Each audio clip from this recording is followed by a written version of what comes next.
لیکن میں اس بحث میں نہیں پڑھتا، میں اصل میں بات یہ کلیئر کرنا چاہتا ہوں یہاں پہ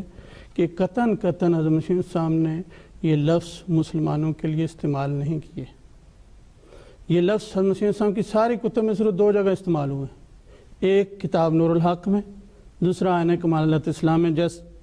جتنی میں نے تحقیق کی اس کے مطابق۔ کسی اور جگہ ہوں تو مجھے پتہ نہیں، لیکن میں نے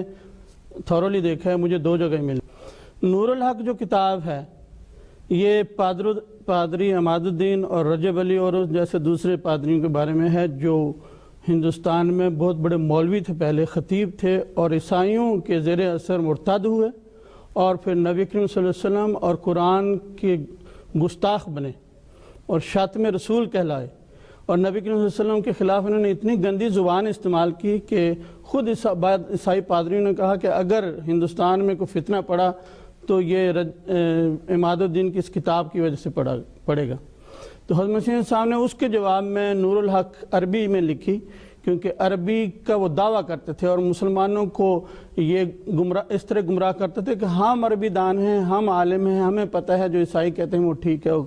قرآن شریف کی کوئی حیثیت نہیں، حضرت عیسیٰ علیہ السلام زندہ ہیں اس لیے ہم مرتد ہو کے عیسائی ہو گئے ہیں۔ تو حضرت مسیح صاحب نے یہ کتاب خاص طور پہ ان 2 عماد الدین اور رجب علی پادریوں کے بارے میں لکھی جو شاتم رسول اور شاتم قرآن تھے۔ دوسری جگہ آئینہ کمالات اسلام کا عربی حصہ ہے جہاں پہ یہ لفظ آیا ہے۔ اب یہاں دیکھیں، یہ دیکھیں نور الحق کا صفحہ 163 ہے جہاں پہ یہ ذریت البغایا کا لفظ آیا ہے، اور یہاں یہ دیکھیں حضرت مسیح صاحب فرماتے ہیں انی ادعو البرکت واللعنت امام النصارى،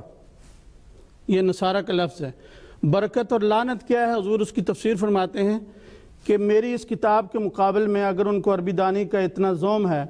عربی میں کتاب لکھیں اور مجھ سے انعام لیں، یا دوسری صورت یہ ہے کہ توبہ کریں اور توہین قرآن چھوڑیں۔ یہ دیکھیں توہین قرآن کا لفظ ہے، ٹھیک ہے۔ دوسری صورت لعنت کی ہے کہ میری کتاب کا جواب نہ دیں اور خدا تعالیٰ کے ہاں لعنت پائیں۔ اور اس کے بعد حضور فرماتے ہیں کہ وَعْلَمْ أَنَّ كُلَّ مَنْ هُوَ مِنْ وُلْدِ الْحَلَالِ وَلَيْسَ مِنْ ذُرِّيَّةِ الْبَغَايَا وَنَسْلِ الدَّجَّالِ فَيَفْعَلُ أَمْرًا مِنْ أَمْرَيْنِ۔ حضور فرماتے ہیں کہ میں نے چیلنج ان کو کر دیا ہے، اگر یہ ذریت بغایا اور دجال کی نسل نہیں ہے تو ان دونوں میں سے ایک چیلنج ضرور قبول کر لیں گے۔ تو ثابت ہوا کہ عیسائیوں کے خلاف حضرت مسیح صاحب نے یہ لفظ استعمال کیا ہے، اور عیسائیوں میں سے بھی ان کے وہ پادری جو بڑے ظالم قسم کے لوگ تھے اور انہوں نے نبی کریم صلی اللہ علیہ وسلم اور قرآن کی شان میں نہایت درجہ گستاخی کی تھی۔ دوسری